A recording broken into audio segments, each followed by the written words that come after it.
کہ آج کل ہمارے یہاں بھی بعض لوگوں کو جناب خدیجہ طاہرہ کی دولت کے حوالے سے شک اور شبہ پیدا ہوا. اسپیچز تو بہت زیادہ ایسی ہونے لگی کہ خدیجہ کے بعد پیسہ تھا لیکن اتنی مالدار بھی نہیں تھی جتنا آپ لوگوں نے بنا دیا. وہ تھی مکے کی بس ایک کھاتی پیتی عورت، اور مکہ کیا تھا؟ غریبوں کا شہر تھا، غریبوں کے شہر کا کھاتا پیتا انسان، اس کی کیا دولت کی حیثیت اور اہمیت کیا؟ دشمنان اہل بیت کو زیادہ کام کرنے کی ضرورت نہیں، ہم خود ہی کافی ہیں اپنے پاؤں پہ کلاڑی مارنے کے لیے. جناب خدیجہ طاہرہ کی دولت کے حوالے سے تاریخ میں یہاں تک فقرہ لکھا، وہ ملیکۃ العرب، کوئین آف دا عرب، ایسے تو نہیں کہہ جاتی تھی. ان کا ٹائٹل ہے ملیکہ، یا امام زمانہ کی ماں کا ٹائٹل ہے ملیکہ، یا فاطمہ زہرا کی ماں کا ٹائٹل ہے ملیکہ، ملیکۃ العرب، queen of Arab.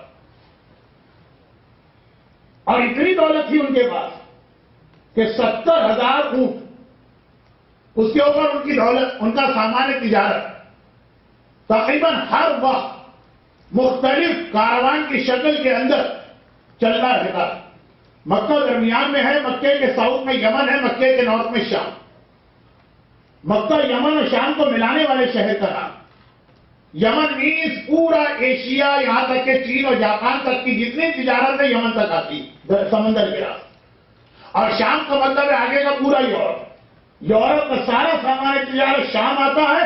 For asset اور مڈل ایسٹ اور انڈیا اور پاکستان کا سارا سامان تجارت یمن آتا ہے.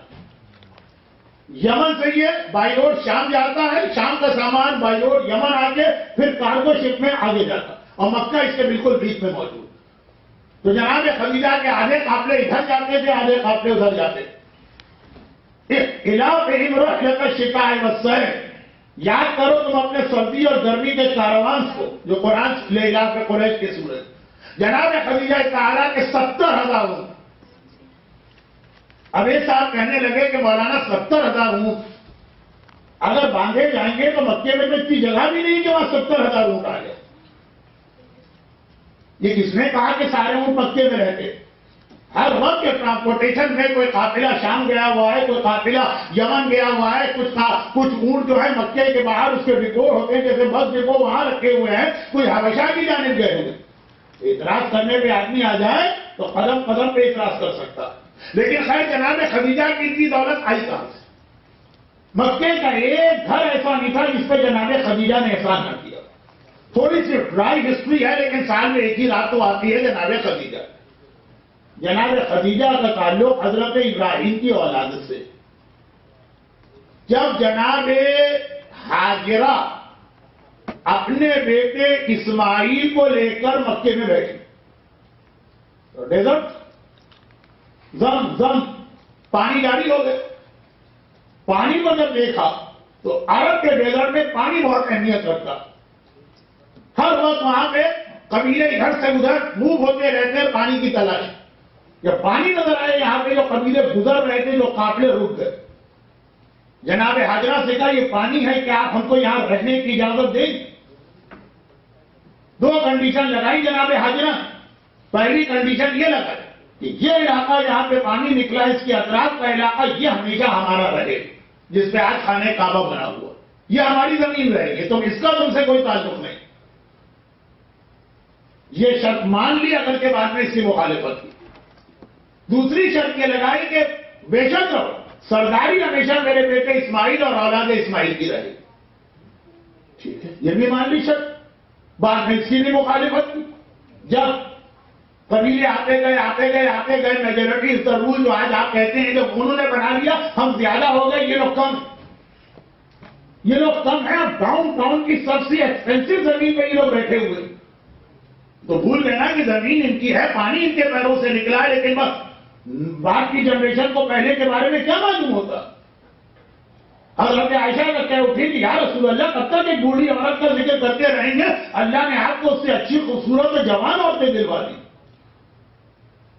10 سال بھی نہیں گزرے جناب خدیجہ کے انتقال کو کہ لوگ بھولنے لگے. اور پیغمبر کو جلال آ گیا، جھوٹ کہہ رہی ہو تم، غلط کہہ رہی. اللہ نے خدیجہ کیسی کوئی بیوی مجھ کو نہیں دی، مگر یہاں تو ابھی 100 سال ہو گئے ہوں گے، بھول گئے. کہا یہ کیا بات ہے، جو سب سے قیمتی زمین ہے اس کے اوپر یہ اولاد اسماعیل قبضہ کر کے بیٹھی، اکثریت ہماری ہے. ان کو نہیں معلوم کہ یہ پانی کس کی وجہ سے نکلا تھا، آ کے انہوں نے حملہ کر کے حضرت اسماعیل کی 3rd یا 4th جنریشن کو مکے سے نکال دیا. اب یہ اسکیٹر ہو گیا، جس کو جہاں موقع ملا چلا گیا. ان میں سے ایک خاندان گیا یمن.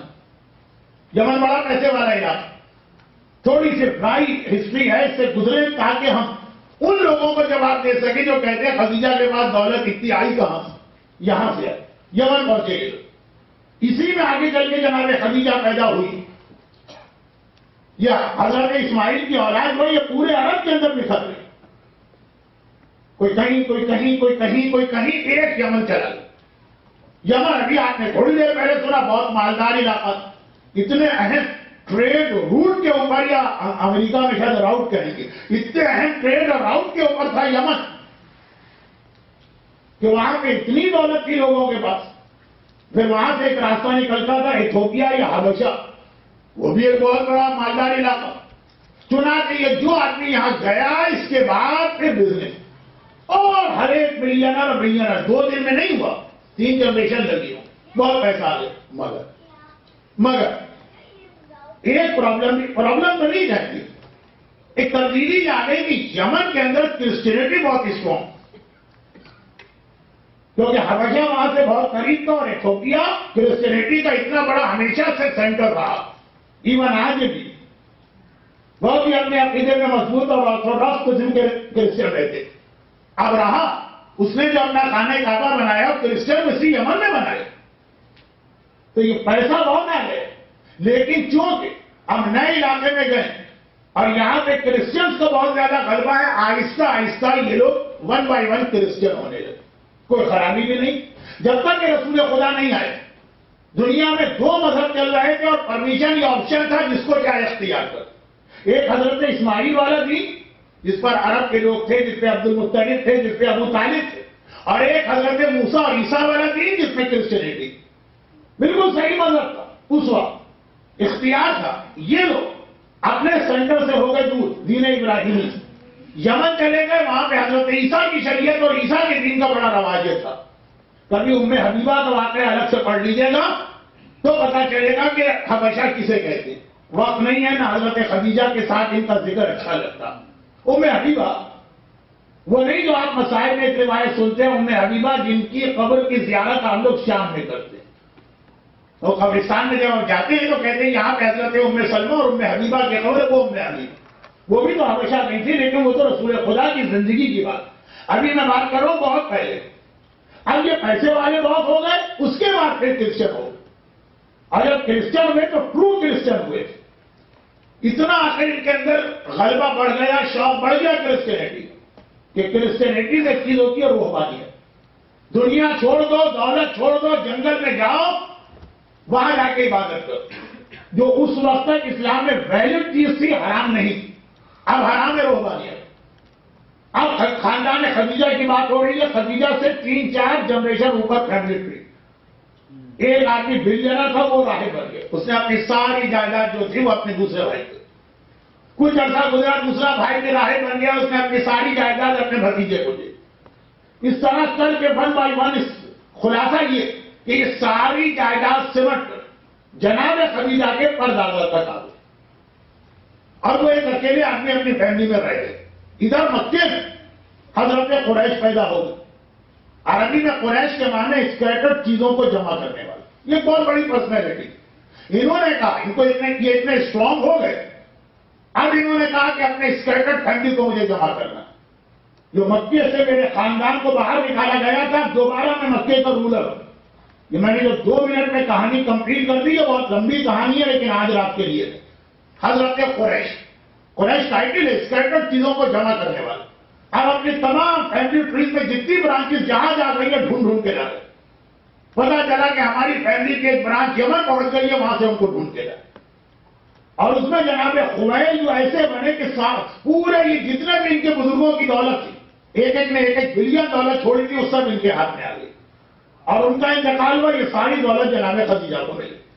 تو جناب خدیجہ کے پاس خالی اپنے باپ کی جانب سے آنے والی دولت نہیں، بلکہ اپنے فیملی کے وہ 40-50 بلین،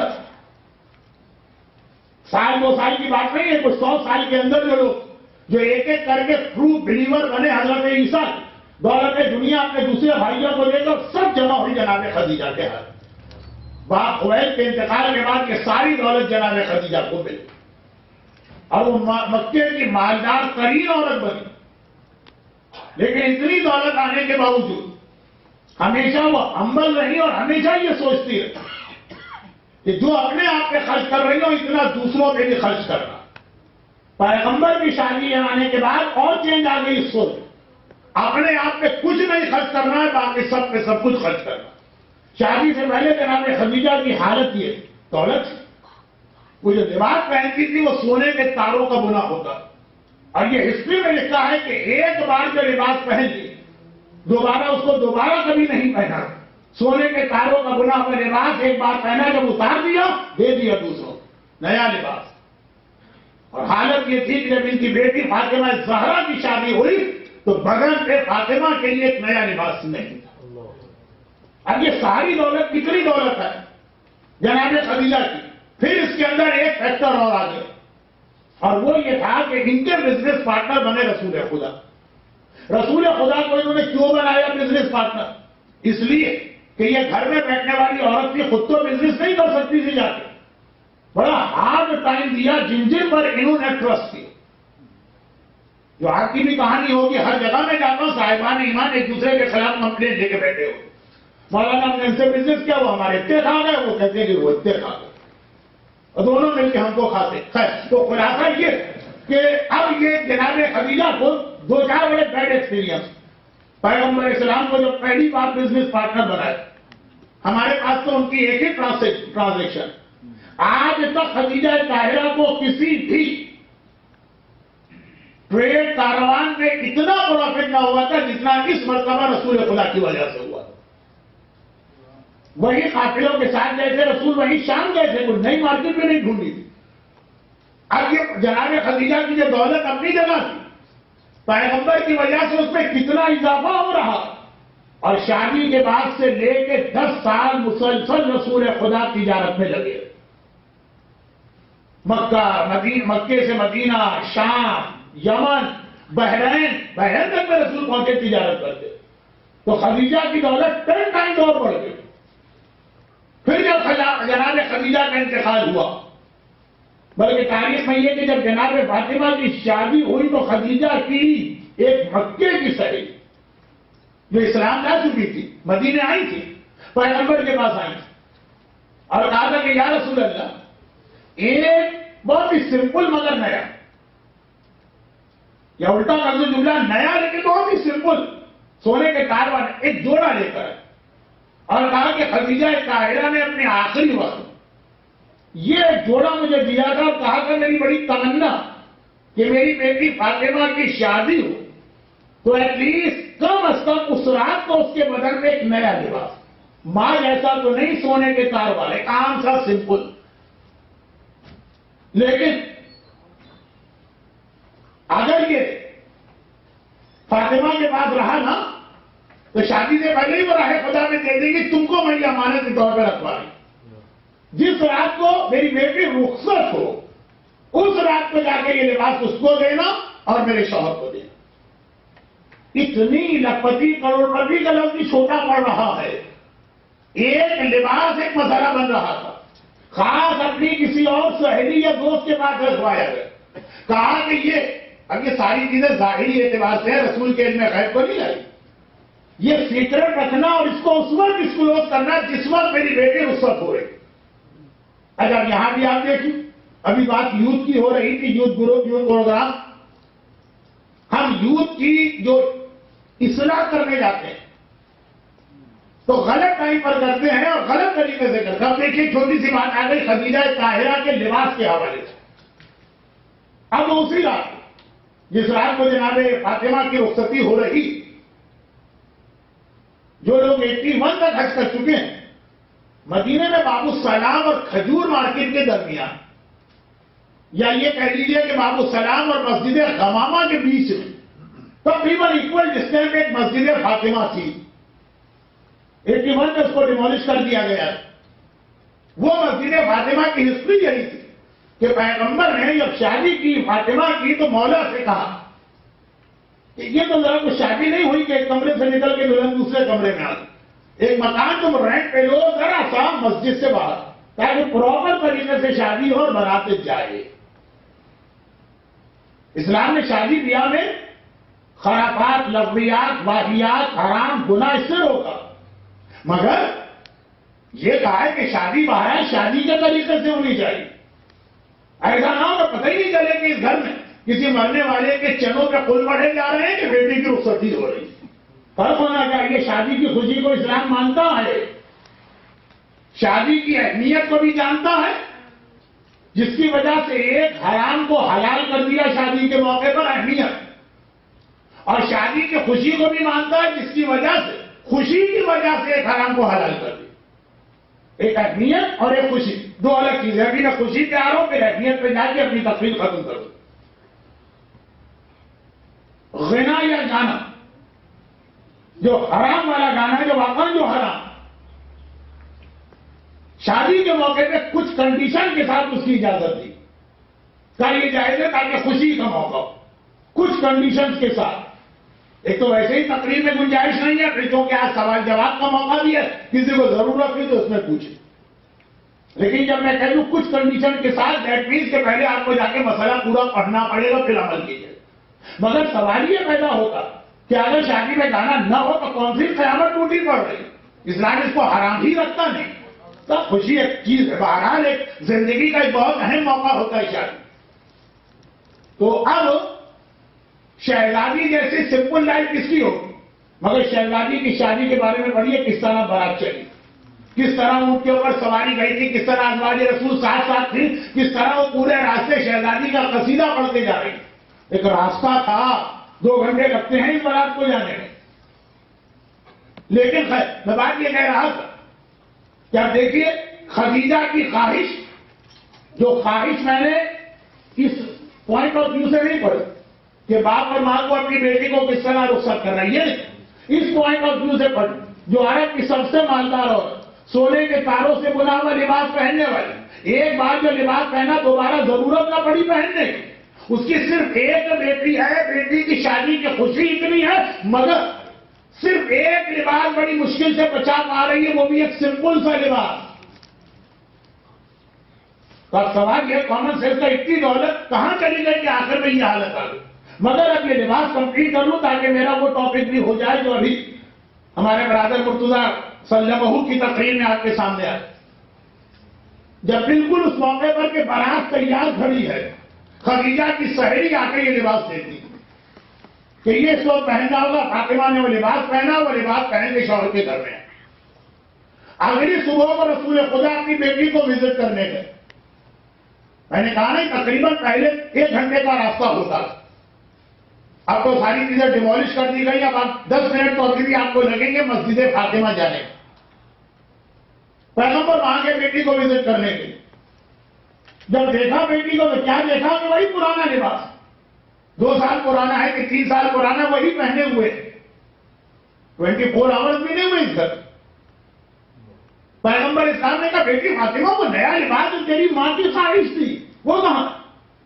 کہا بابا ماں کی خواہش تھی میں پہن کے آ گئی، لباس بڑا اچھا تھا، تو میں نے یہ چاہا کہ اس کو حفاظت سے رکھوں کہیں خراب نہ ہو جائے روزانہ کے کاموں، جو خاص اوکیزن ہوگا تب میں پہنوں گی۔ بہت کامن سینس کی بات، حیات بھی یہی کہے گا تو فاطمہ زہرا ہے جو معصومین کو علم و حکمت عطا کیا کرتی، لیکن ہر آدمی بھی کہے گا بات بالکل صحیح، جو قیمتی اور اچھا لباس ہے خاص طور پر اگر ایک ہی ہے تو آدمی اس کو روزانہ کے رف کام میں یوز نہیں کرے گا، ختم ہو گئی بات۔ مگر پیغمبر کا اگلا سوال سنی، کہتے بیٹی لا کے دکھا تو صحیح وہ لباس کہاں رکھا ہو۔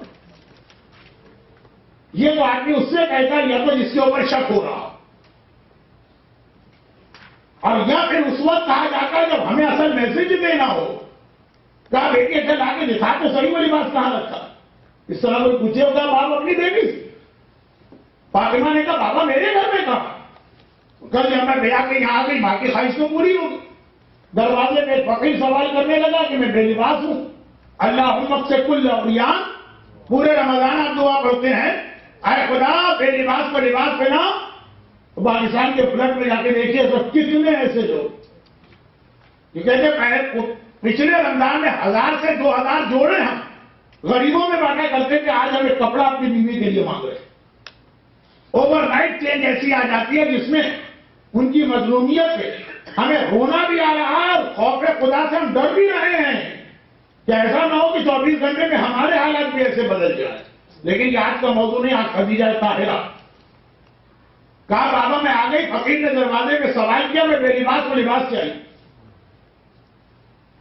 میں نے سوچا آج میری شادی شدہ زندگی شروع ہو رہی ہے، اللہ کے نام پہ ایک سواری خالی آ کر نہ جائے. میں نے لباس دے دی. برحمتك يا أرحم الراحمين وصلى الله على محمد وآله الطاهرين.